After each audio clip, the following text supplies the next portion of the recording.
Hello everybody. I would like you to take 10 seconds to think with me. Count to 10. Please, okay, maybe not. In these 10 seconds, Jeff Bezos made 200,000 Hong Kong dollars. Almost the cost of one of the most expensive schools in Hong Kong, CIS. But the median Amazon employee salary is only about that for an entire year. Jeff Bezos makes that in 10 seconds. There's something common about the wealthy and the privileged. And no, it's not their bodyguards, it's not their boats, it's not their chauffeurs, and it's not their cars. It's charity. It's philanthropy. Over the years, many charities have been set up to promote this cause or that, and the rich race against each other in more and more public and extravagant displays of philanthropy. Why?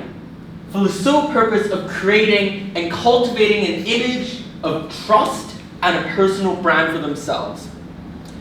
As The Guardian once said in a news article, there is simply too many charities, with over 1,000 being registered every year in the UK alone. Get that to respond. Yeah, so that's just Bezos' salary in 10 seconds. So what I want to talk to you about today is how charity is too vertical. There have been many scandals surrounding charities.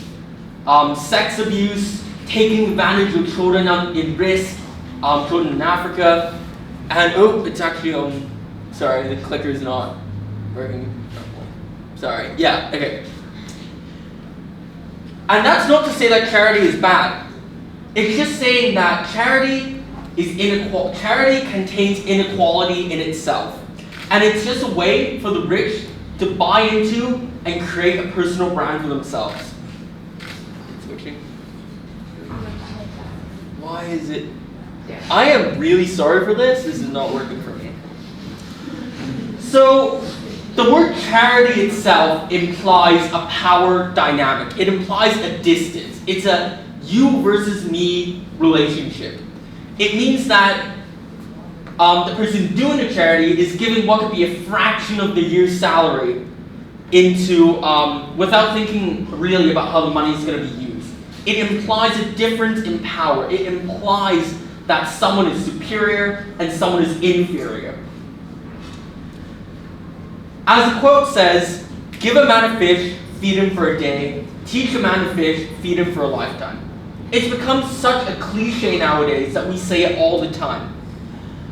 But I'm saying it today because charities isn't helping to solve the problem most times. It's actually creating more. Simply splashing the cash, making it rain at issues doesn't solve them, but instead creates and adds another layer of complexity. In many places, charity is an industry.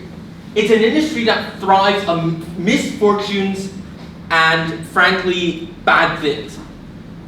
Charities need something to survive. And yes, that is your money, but charities need something more, and that is disasters. Without disasters and bad things, charities can't thrive. Charities rely on them. So, charities also rely on this feeling of making you feel good.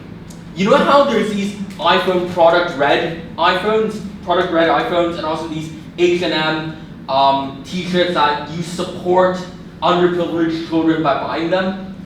Brands are making you feel good when buying these products in the name of doing charity and doing good, when in fact you could be doing the exact opposite. Philanthropy is philanthropy is meant to solve issues like world hunger, poverty, but instead, sometimes, as I mentioned before, it just creates more complexity. For example, the people making these H&M t-shirts and these product red iPhones, they're most likely like child laborers, people who are underpaid, people who are in bad conditions. In fact, the situation has gotten so bad that H&M clothing workers in Bangladesh have slipped notes crying for help inside these clothing items. That's just how bad it got. But we must think about who's causing these issues that charity is trying to solve. Just like how these technology companies like Facebook and Instagram create digital wellness tools to encourage us to get off our phones, they are the ones that created the problem. It's so ironic that the people who are creating these issues, the wealthy, who are hoarding money and being up there in the 1%, are actually doing charity to try and help the rest of the 99.99%. The donation that they make doesn't really get to the root of the problem, and instead, it's so insignificant for the rich and the wealthy. It's just like they drop change. They don't even bother picking it up.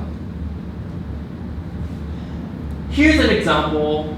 Okay, the slide's obviously not working again. I'm sorry. This clicker. The down button. Yeah, I'm definitely clicking on it. Okay. Okay. So this is an example of charity that failed. It's called the play pump. It was originally invented by a group of passionate American students. So why did it fail? I mean, it worked on paper, simple enough. Children play with a water wheel, it spins, water gets stored in a water tank, and the moms or family members can use that water for drinking, for cleaning, for washing. Why is that bad? Why has it failed? Because it didn't take into account the user's perspective. Within a week, children got bored of playing with the spinning wheel, and it was left abandoned. Worse yet, because parts were expensive, it was really hard to repair, and within 2 months, crooked local businessmen has actually taken advantage of the wheel by forcing children into labor and selling the water to the moms.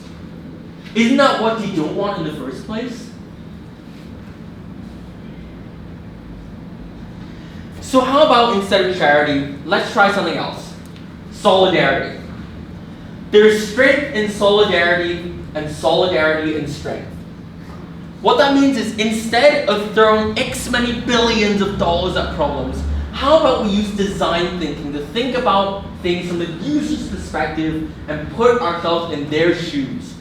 See what their pain points are and what we need to do to solve them. By user-oriented action, I mean something like this. We can ask the right questions by using the design thinking process. If I asked you right now, do you want money? Do you want free money? I bet you everyone or most people in this room would say yes. But that's not the point. The point of charity isn't just to enrich or give money to those who need it. It's about supporting them in a way that allows for social mobility and upwards mobility so they can become self-sufficient and self-reliant. So the point of this talk is not to make you guys feel guilty. It's not to shame anyone or say, oh, this is bad, this is good. But it is to provoke thought and hopefully urge you guys to vote action. There's nothing wrong about being rich. In fact, Winston Churchill once said, you don't make the poor richer by making the rich poorer. What this means is we have to create social mobility to ensure everyone gets access to opportunities to be self-sufficient and self-bettering. Taxes on the rich simply don't work because taxes most often impact those in lower income situations. As I've learned in economics class, I know that there are many countries that serve as tax havens where the rich just simply stole their money. It doesn't matter how much we tax them. It matters if we're together, if we're practicing solidarity. We have to create a system where instead of bettering oneself and making people less well off, we give people opportunities to climb the social ladder, to break the vicious cycle of poverty. So in 2014, I noticed something wrong. It was a typhoon day, and I vividly remember because that morning when I woke up on Instagram, my feed was filled with posts saying, pray for TA. Right? We all had an exam one day on that day. but I woke up late and I missed the school bus. On my way to catch the public bus, I noticed a group of homeless people sleeping under a bridge. And remember, it was already pre-Typhoon 8, right? The winds were strong, it was raining, the weather's horrible. Why in such a city like Hong Kong are people still sleeping under bridges? Why is there such inequality when in fact we have sufficient resources to ensure that we all have enough to go by?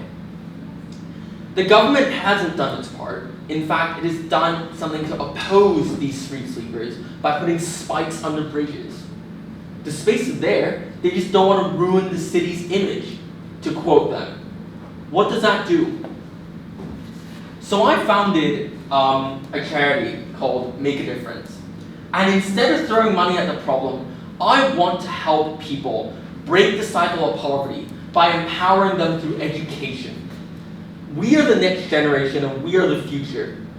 It means that when we become more aware of these social issues, we can create the change that we always claim that we want to create.